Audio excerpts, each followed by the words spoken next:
Good morning student, मैं इमरान खान अपने class में आप लोगों का हार्दिक स्वागत करता हूं। बच्चों, आज हम लोग केमिकल प्रॉपर्टीज़ के बारे में जानेंगे, और वो भी किसकी केमिकल प्रॉपर्टीज़ के बारे में, ईथर के। और ईथर के केमिकल प्रॉपर्टीज़ में हमको जानना क्या है, हमको जानना है कि ईथर ऐसे कंपाउंड जो एरोमेटिक होते हैं तो उनमें जो है कैसे जो है रिएक्शन होता है। तो इसमें अगर हम देख लेते हैं, जैसे मेरे पास है एनिसोल है, तो एनिसोल एक ईथर है बच्चों, और इसका सूत्र होता है C6H5। ये जो है आपका फेनिल ग्रुप है और ये ऑक्सीजन है, और यहाँ CH3 लग जाता है। ठीक है, ये है, तो ये एनिसोल है, इसका ये सूत्र लिखा गया है। और इसका स्ट्रक्चर अगर हम लिखते हैं तो इसका स्ट्रक्चर होता है, ये आपका फेनिल ग्रुप बनाइए, ठीक है, और यहाँ ऑक्सीजन, ये CH3 ग्रुप लगा हुआ है। तो इसके जो है केमिकल प्रॉपर्टीज़ को जानना है, इस एनिसोल के केमिकल प्रॉपर्टीज़ को जानना है, इसमें जो है अपक्रिया कैसे होती है। तो इसमें सबसे पहले हमको जानना है कि जो ये एनिसोल है और एनिसोल का ये जो बेंजीन है, बेंजीन ये फेनिल ग्रुप, ये जो है पाई जो इलेक्ट्रॉन है ये रिच होते हैं। तो पाई इलेक्ट्रॉन इसमें जो है ज़्यादा होता है, रिच होता है। तो अर्थात यहाँ पे इलेक्ट्रॉन का जो घनत्व होगा ज़्यादा होगा। तो ज़्यादा होगा तो इससे क्या होगा, इससे जो है इलेक्ट्रोफाइल का अटैकिंग जो है बहुत ही सरलता से हो जाता है। तो लेकिन अगर इलेक्ट्रोफाइल का अटैकिंग सरलता से हो जाता है तो वो भी जो है कहाँ पे होगा, या तो जो है आर्थो पे होगा, पहला जो है आप देखिए, या तो जो है पैरा पे होगा। ठीक है, दो जगह पे होगा, या तो आर्थो पे होगा या पैरा पे होगा। ठीक है, अब होता क्या है, यहाँ देखेंगे आर्थो और पैरा पे क्यों होता है, क्योंकि आर्थो व पैरा जो है डायरेक्टिंग होता है। अर्थात आर्थो व पैरा पर इलेक्ट्रॉन की डेंसिटी रिजोनेंस के द्वारा जो है अधिक हो जाती है, जिसके कारण वहाँ पर इलेक्ट्रोफाइल का अटैकिंग जो है बहुत ही सरलता से हो जाता है। तो बच्चों, यहाँ हम देखते हैं, ये जो है आप ऑक्सीजन के पास लोन पेयर इलेक्ट्रॉन है, और ये जो ग्रुप लगा हुआ है, कुल मिला के जो है ये +R ग्रुप है। +R ग्रुप का मतलब ये हुआ है कि ये इलेक्ट्रॉन को इस रिंग के अंदर प्रवेश करवाएंगे या प्रवेश होंगे। इलेक्ट्रॉन जो ये है, ये रिंग के अंदर प्रवेश होंगे। तो प्रवेश होंगे कैसे होंगे, तो हम देखते हैं, ये जो है हमारा एनिसोल है, ये क्या है, एनिसोल है, और एनिसोल में यहाँ लोन पेयर ये इलेक्ट्रॉन है। ये जो एक लोन पेयर इलेक्ट्रॉन है, ये दोनों इलेक्ट्रॉन यहाँ शिफ्ट होंगे, और तुरंत ये जो पाई वाला इलेक्ट्रॉन है यहाँ शिफ्ट हो जाएगा, क्योंकि जो है यहाँ पे जो है अगर डबल बॉन्ड बनाएगा तो 2 2 4 और 2 2 4 1 5 कार्बन तो बॉन्ड बनाता नहीं है, इसलिए बॉन्ड ब्रेक हो जाएगा। और फिर हो क्या जाएगा, आप देख रहे हैं कि ये हो जाएगा बच्चों, ये डबल बॉन्ड हो जाएगा, ये CH3 हो जाएगा, और इस पे क्या आ जाएगा, पॉजिटिव आ जाएगा, और यहाँ निगेटिव आ गया। और ये बॉन्ड जैसे पहले थे वैसे है यहाँ भी। अब होगा क्या, फिर से जो है ये वाला जो है इलेक्ट्रॉन यहाँ आके शिफ्ट होगा, तो ये वाला पाई इलेक्ट्रॉन यहाँ शिफ्ट हो जाएगा। तो हो क्या जाएगा, हो जाएगा यहाँ माइनस हो जाएगा, ये जो है डबल बॉन्ड बना लेंगे, ये हो जाएगा, और CH3 हो जाएगा, और यहाँ प्लस हो जाएगा। अब बच्चों, ये वाला जो है यहाँ चला जाएगा, तो ये जो है बॉन्ड यहाँ शिफ्ट हो जाएगा, ये जो है डबल बॉन्ड यहाँ बना लेगा, ये माइनस यहाँ चला जाएगा, ये हो जाएगा, ये डबल बॉन्ड, और CH3 इस ऑक्सीजन पे प्लस आ जाएगा, ये यहाँ जाएगा, तो ये यहाँ शिफ्ट हो जाएगा। ये रिजोनेंस फिनाल का भी हम करके दिखाए हैं, या आप जो है हेलो एरिन्स पढ़े होंगे, क्लोरोबेंजीन में भी ऐसे आप देखे होंगे। तो होता क्या है, ये देखिए यहाँ जब ये शिफ्ट हो जाएगा, ये हो जाएगा, और ये तुरंत ये वहाँ शिफ्ट हो जाएगा और ये CH3 हो जाएगा।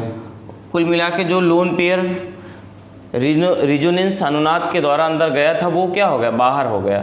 तो कुल मिला के 1 2 3 4 5 इसके रिजोनेटिंग स्ट्रक्चर बना हुआ है। इसीलिए जो है हम होता क्या है कि पाई जो इलेक्ट्रॉन हैं ये डीलोकेलाइज कर रहे हैं, क्या कर रहे हैं, डीलोकेलाइज कर रहे हैं। इसी डीलोकेलाइज के कारण ये जो है हम करते क्या है, या किताबों में जो रिप्रेजेंट किया गया है उस पाई इलेक्ट्रॉन को एक रिंग के रूप में इस तरह से दिखा दिया गया, हाइब्रिड के रूप में ऐसे आपको मिलेगा, ठीक है।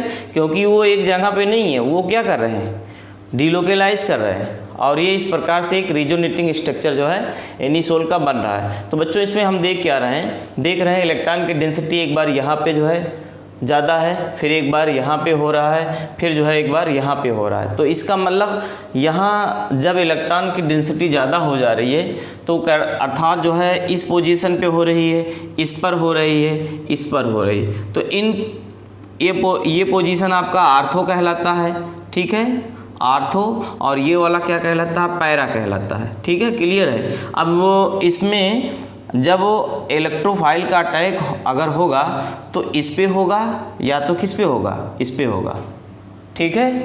तो अब अगर अटैकिंग जब होता है, जब अटैक करेगा तो यहाँ जो H होता है, यहाँ H भी है ना, यहाँ H है तो वो H प्लस के रूप में बाहर निकल जाता है। तो E जो है यहाँ जब E प्लस जुड़ता है, बॉन्ड जब ब्रेक होगा तो एक बार एडिशन रिएक्शन होता है, बात ध्यान दीजिए। उसके बाद जो है इसका एक बार एरोमेटिकसिटी खो जाती है, एरोमेटिकता इसकी जो है खो जाती है। बॉन्ड जो है ये जो डबल बॉन्ड करेक्टर है ये ब्रेक जब होता है तो ये माइनस होता है, यहाँ आके अटैक कर जाता है। तो होता क्या है, इसी के साथ हाइड्रोजन भी लगा हुआ है, देख सकते हैं, ऐसे मैं आपको बता दे रहा हूँ। ये वो है CH3 है, और होगा क्या, ये पाई इलेक्ट्रॉन है, ये है। जब ये बॉन्ड ब्रेक होगा, कब होगा, जब कोई रीजन आप डालोगे, रीजन डालोगे तो ये माइनस हो जाएगा, क्या हो जाएगा, ये माइनस हो जाएगा, और इसमें माइनस ही आ जाएगा। तो ये चीज़ें क्या हो जाएंगी, ये माइनस हो जाएगा, तो इस पे E प्लस का अटैक हो जाएगा सरलता से। तो E प्लस का अटैक हो जाएगा, तो बच्चों ऐसे E प्लस अटैक कर लिया, ठीक है। अब होगा क्या, यहाँ H भी तो है, H फिर क्या होगा, अपना इलेक्ट्रॉन जो है दोनों इलेक्ट्रॉन दे देगा, अपना दोनों इलेक्ट्रॉन क्या करेगा, दे देगा, ठीक है। और देने के बाद जो है यहाँ जो है डबल बॉन्ड आ जाएगा इस प्रकार से, और ये H प्लस बाहर निकल जाएगा। तो कुल मिला के आप देख क्या रहे हैं, एक इलेक्ट्रोफाइल आ रहा है और दूसरा इलेक्ट्रोफाइल जा रहा है। इस प्रकार से इस अपक्रिया का नाम होता है इलेक्ट्रोफिलिक सब्स्टिट्यूशन रिएक्शन, इलेक्ट्रॉन स्नेही प्रतिस्थापन अपक्रिया, इलेक्ट्रॉन स्नेही प्रतिस्थापन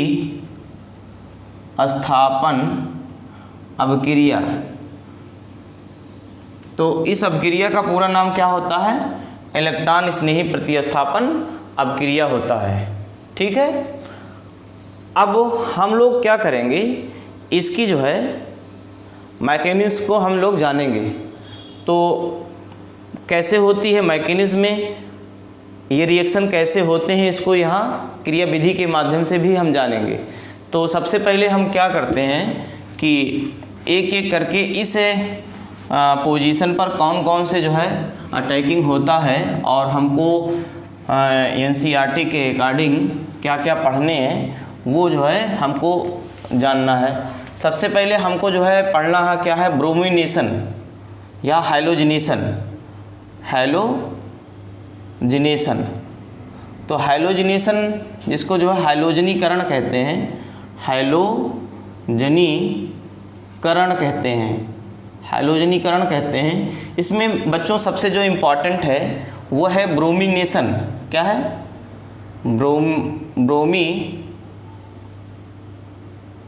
ब्रोमिनेशन। सबसे इम्पॉर्टेंट जो क्या है, ब्रोमिनेशन है।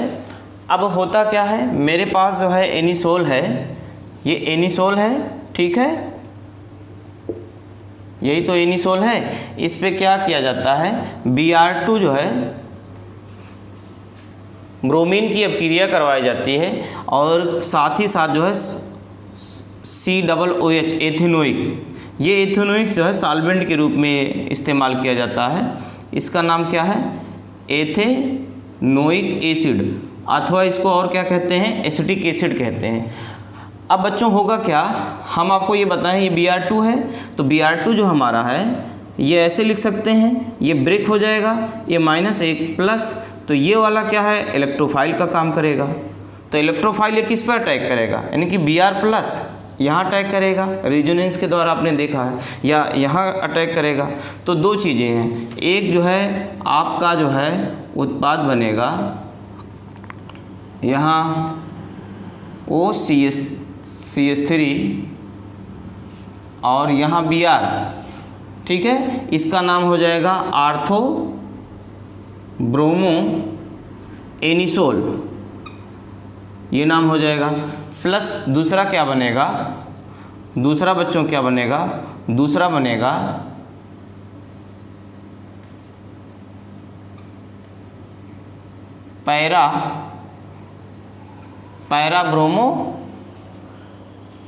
पैराब्रोमो एनिसोल, और इसका नाम क्या हो जाएगा, पैराब्रोमो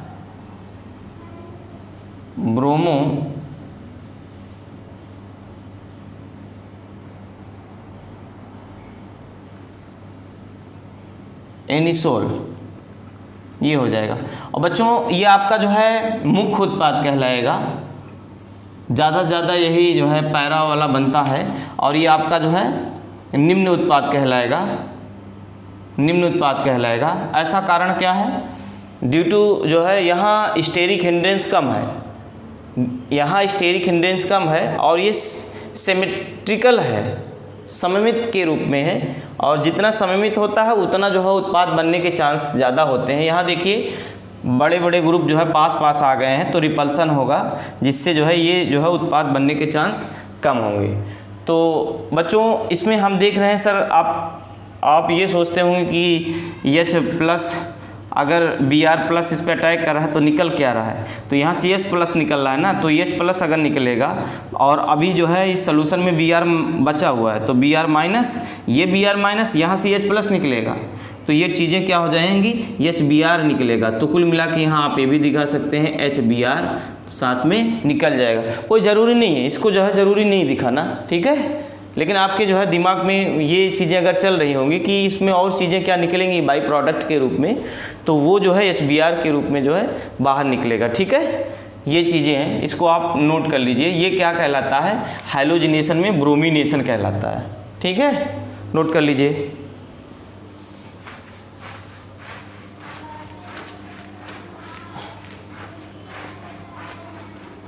हम लोग देखते हैं नाइट्रेशन, क्या देखते हैं, नाइट्रेशन देखते हैं, इसको कहते हैं नाइट्रीकरण हिंदी में। नाइट्रीकरण करने के लिए, नाइट्रेशन के लिए एक तो हमारे पास कंपाउंड तो होगा ही, ये कंपाउंड है, इस कंपाउंड का नाम क्या है, एनिसोल नाम है, क्या नाम है, एनिसोल। इस नाइट्रेशन के करने के लिए आपके पास HNO3 होना चाहिए, HNO3 का हम ऐसे लिख दे रहा हूँ, ठीक है, और ये साथ में सल्फ्यूरिक एसिड होना चाहिए, H2SO4 ये होना चाहिए। तो ये बच्चों ज़्यादा स्ट्रांग एसिड है, तो ये जो है एसिड का यहाँ काम करेगा और ये बेस का काम करेगा। तो एसिड हमारा अगर जो है H+ देता है यहाँ पे, इसके लिए खास करके, तो अगर ये देता है तो यहाँ H+ और HSO4 ये माइनस, ये H+ जो है होगा क्या, इस पर जाके अटैक करेगा, ठीक है। तो चीज़ें क्या हो जाएंगी, ये H हो जाएगा, O हो जाएंगे, यहाँ H हो जाएगा, NO2 हो जाएगा, इस पर क्या आ जाएगा, प्लस आ जाएगा, ये शेयर्ड के इलेक्ट्रॉन को ले लेगा, तो ये हो जाएगा NO2+, इसका नाम क्या हो जाएगा, नाइट्रोनियम आयन, क्या हो जाएगा, नाइट्रोनियम आयन हो जाएगा, ठीक है। यही नाइट्रोनियम आयन क्या करता है, यहाँ अटैक करता है, अर्थात हम क्या लिखते हैं, यहाँ जो है HNO3, ठीक है, और ये डाइल्यूटेड लिख दे रहा हूँ, डाइल्यूट तनु है, और इसके बाद ये है H2SO4 सांद्र, ये तनु लिखा है, डाइल्यूट लिखा है। अब होगा क्या, हम जानते हैं कि नाइट्रोनियम आयन का फॉर्मेशन हुआ है, तो बच्चों ये आपका जो है प्लस हो जाएगा, यही नाइट्रोनियम आयन यहाँ आके अटैक करेगा, तो अटैक जब करेगा ये बना लेगा OCH3 और NO2 और प्लस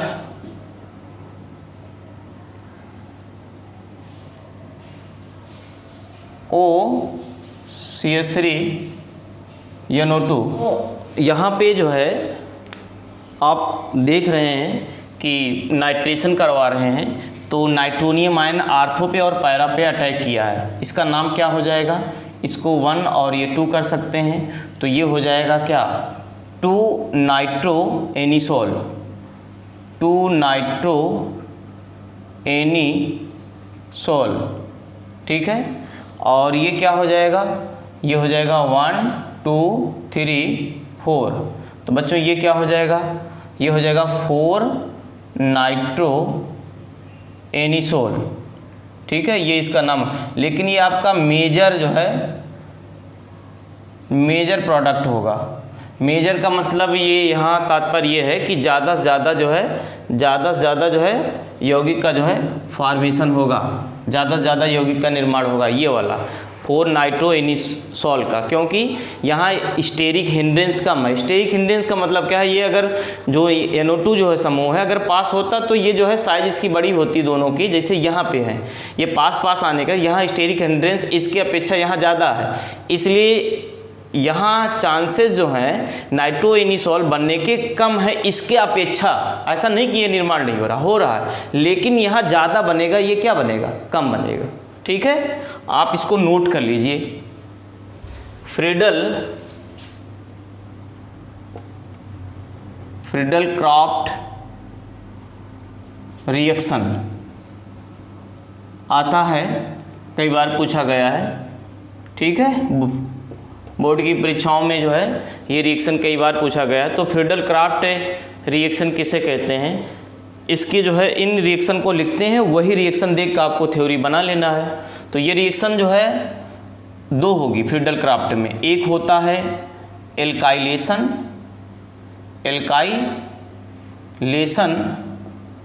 और दूसरा होता है एसाइलेशन।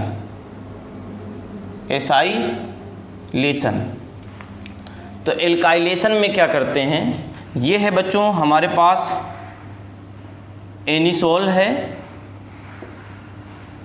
ठीक है, और इसमें जो है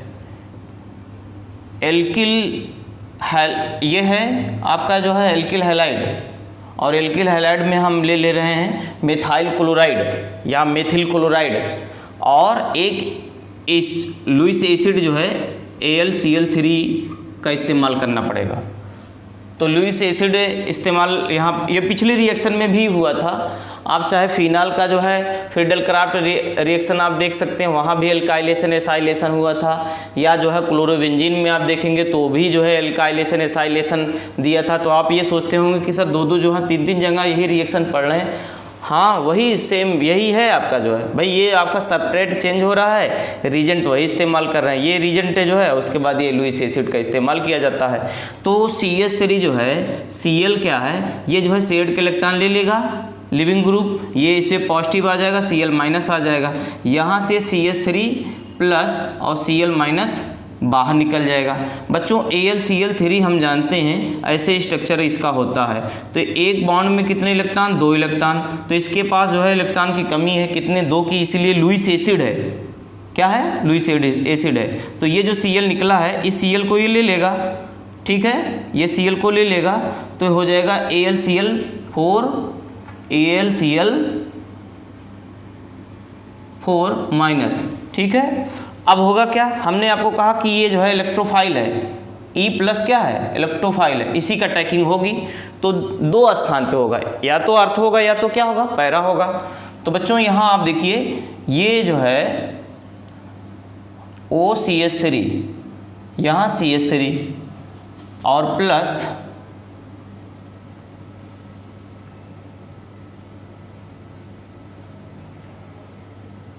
OCH3 और यहाँ CH3, ठीक है।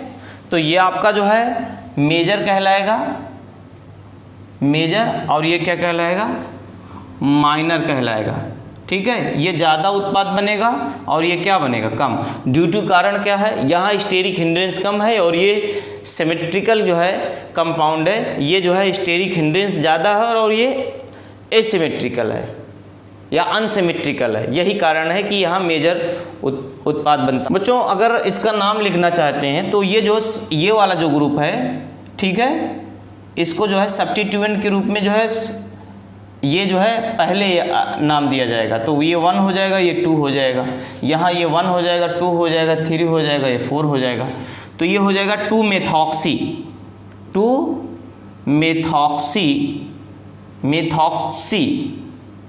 2-मेथॉक्सी, और उसके बाद ये बचा हुआ टालुइन।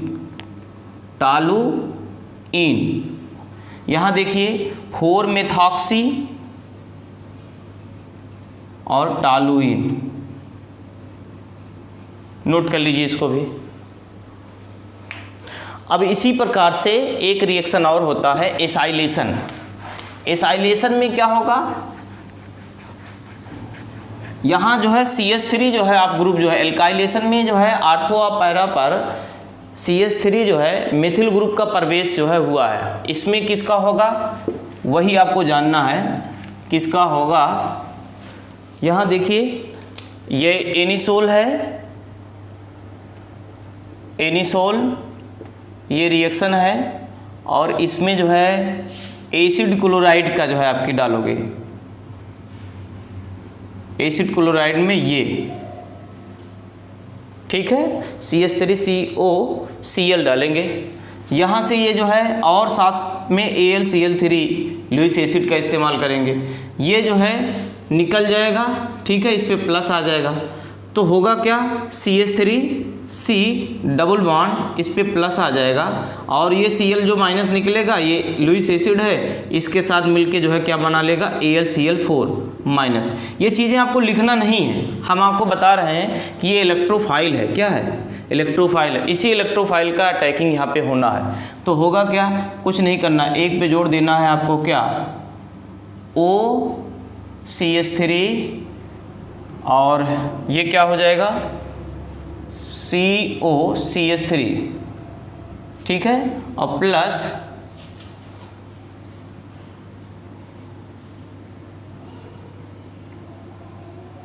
OCH3 COCH3, यहाँ भी लिख सकते थे COCH3, ठीक है। तो ये आपका जो है मुख्य उत्पाद कहलाएगा, जिसको मेजर इंग्लिश में कहते हैं। ये आपका क्या कहलाएगा, निम्न उत्पाद कहलाएगा, ठीक है। नंबरिंग क्या करोगे, इसको पीरियड दोगे तो ये हो जाएगा 1, ये हो जाएगा 2, ये हो जाएगा 2-मेथॉक्सी एसिटोफिनोन, इसका नाम है 2-मेथॉक्सी एसिटोफिनोन, इसका नाम क्या है, 1 2 3 4-मेथॉक्सी, ये सब्स्टिट्यूएंट लिख रहे हैं, 4-मेथॉक्सी एसिटोफिनोन, ठीक है, ये बनेगा। तो रिएक्शन में जो है आपने जो है एक बार जो है एल्किल जो है क्लोराइड डाला CH3Cl, तब जो है आपका कुछ उत्पाद बना था, एक बार एसिड क्लोराइड CH3COCl आपने डाला तो जो है इसका जो है ये जो है इलेक्ट्रोफाइल का जो है ये ग्रुप, ठीक है, आके यहाँ जो है प्रवेश किया आर्थो पैरा पे, जिससे जो है 2-मेथॉक्सी एसिटोफिनोन और 4-मेथॉक्सी एसिटोफिनोन का निर्माण हुआ। ये आपका मुख्य उत्पाद कहलाएगा और ये आपका क्या कहलाएगा, निम्न उत्पाद कहलाएगा, ठीक है। तो ये फ्रीडल क्राफ्ट अपक्रिया कहलाएगी। क्रिया में ये जो है क्या, एसाइलेशन कहलाएगी, और इसके पहले जो है क्या कहलाई थी, एल्काइलेशन कहलाएगी। ठीक है, इन्हीं दोनों जो है थ्योरी को मिला के आपको लिखना है। आप ऐसे लिख सकते हैं कि एनिसोल जब जो है लुईस एसिड और एल्किल हैलाइड या एसिड क्लोराइड की उपस्थिति में क्रिया करता है तो जो है आर्थो व पैरा जो है उत्पाद का निर्माण करता है। ठीक है, और एक में अगर एल्काइलेशन होगा तो उत्पाद क्या बना था वो बता दिए, अगर एसाइलेशन हुआ है, ठीक है, तो उत्पाद ये बना हुआ। ठीक है, तो ये बड़ा ही इंपॉर्टेंट है, बोर्ड में आता है, नोट कर लीजिए। इसकी जो है मैकेनिज्म देख लेते हैं, एक बताते हैं, सबको सब समझ में आ जाएगा। हम जानते हैं, यहाँ देखिए, अगर हम ये देखते हैं कि ब्रोमिनेशन अगर करवा रहे थे तो Br2 का इस्तेमाल किए थे। ठीक है, और अगर बच्चों जो है हम जो है नाइट्रेशन जब करवाए थे तो HNO3 प्लस H2SO4 का इस्तेमाल करवाए थे।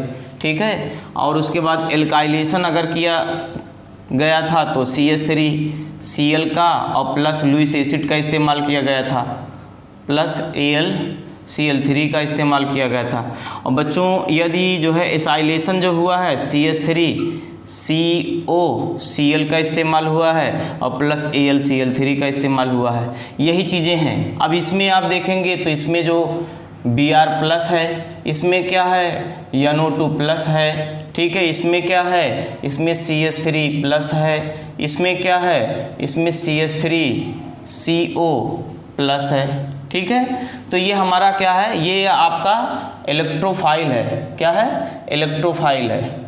इसी इलेक्ट्रोफाइल का अटैकिंग होगा। तो हम इन चारों को इलेक्ट्रोफाइल मान के जो है मैकेनिज्म बता दे रहे हैं। तो इसका जो मैकेनिज्म होगा, मेरे पास एनिसोल था, देखिए ध्यान से, कुछ है नहीं, बहुत ही इजी है।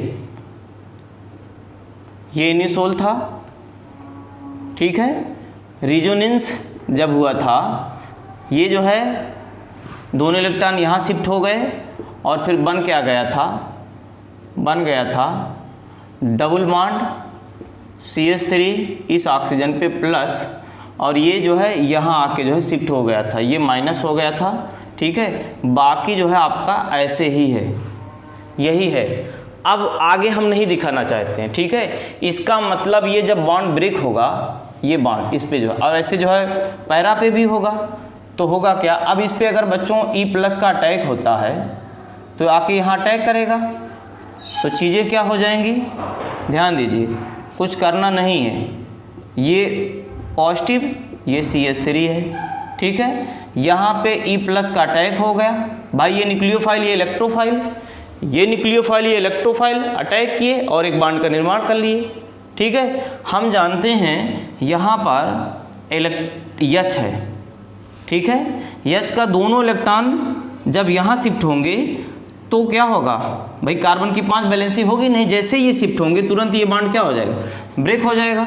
तो देख रहे हैं क्या, H+ के रूप में क्या हुआ, बाहर ही निकलेगा, तो ये हो क्या जाएगा, ये हो जाएगा। ठीक है भाई, दोनों इलेक्ट्रॉन पुनः अपने स्थान पे आ गए। ठीक है, और यहाँ पे E आ गया, ये डबल बॉन्ड ये हो गया। यही चीज़ तो पैरा पे भी होगा, और प्लस क्या होगा, ऐसे सेम पैरा पे भी यही चीज़ चला जाएगा, तो पैरा पे भी निर्माण होगा। तो ये आप देख रहे हैं कि यहाँ पैरा पे आ जाएगा और OCH3 और ये हो जाएगा। ठीक है, तो बच्चों हम देख क्या रहे हैं, देख ये रहे हैं कि मैकेनिज्म के हिसाब से आर्थो व पैरा पे अटैकिंग हो रही है। तो इसमें एक इलेक्ट्रोफाइल आया है, वहाँ से कोई इलेक्ट्रोफाइल आया है, एक इलेक्ट्रोफाइल आया है और एक जो है H+ इलेक्ट्रोफाइल के रूप में गया है। तो एक आएगा और दूसरा जाएगा, तो इसका मतलब क्या हुआ, प्रतिस्थापन अपक्रिया हुआ। कौन सा, प्रतिस्थापन अपक्रिया हुआ है। इलेक्ट्रॉन स्नेही प्रतिस्थापन अपक्रिया ये हुआ है। तो बच्चों इसमें ये इसकी मैकेनिज्म थी।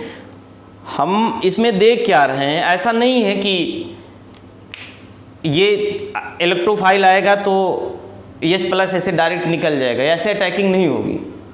आप हायर एजुकेशन में आप नेक्स्ट क्लास में जाएंगे तो समस्याएं उत्पन्न होंगी, इसलिए यहाँ पे सारे कॉन्सेप्ट आप क्लियर कर लीजिए।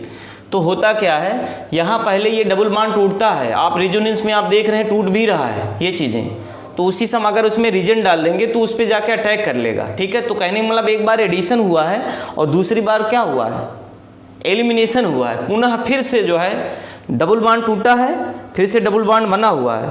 तो उसी जो है टूटने और दौरान जो है एक इलेक्ट्रोफाइल आ गया और एक इलेक्ट्रोफाइल चला गया, इसीलिए इसका नाम क्या होता है, इलेक्ट्रॉन स्नेही प्रतिस्थापन अपक्रिया कहते हैं। ठीक है, तो बच्चों इसमें हमने आपको ये बताया कि जो है एनिसोल में जो है कैसे रिएक्शन होता है और आर्थो व पैरा डायरेक्टिंग कैसे होते हैं, रेजोनेंस के जो है के द्वारा हम आपको इसको बढ़िया सा एक्सप्लेनेशन कर दिए हैं। और इसमें जो है ब्रोमिनेशन बड़ा ही इंपॉर्टेंट है और उसमें क्या उत्पाद बनता है ये भी बता दिए। नाइट्रेशन हमने करके दिखा दिया, नाइट्रेशन कैसे होती है। उसके बाद फ्रीडल क्राफ्ट रिएक्शन आपको बता दिया गया है। तो बच्चों ये तीनों जो है अपक्रियाएँ जो है आप अच्छी तरह से जो है रिपीट भी करते रहेंगे और पढ़ने के बाद, नहीं तो फॉरगेट रिएक्शन बहुत जल्दी करता है। और हमें उम्मीद है व विश्वास भी है आप लगातार जिस तरह से पढ़ रहे हैं आपकी केमिस्ट्री बड़ी स्ट्रांग हो जाएगी।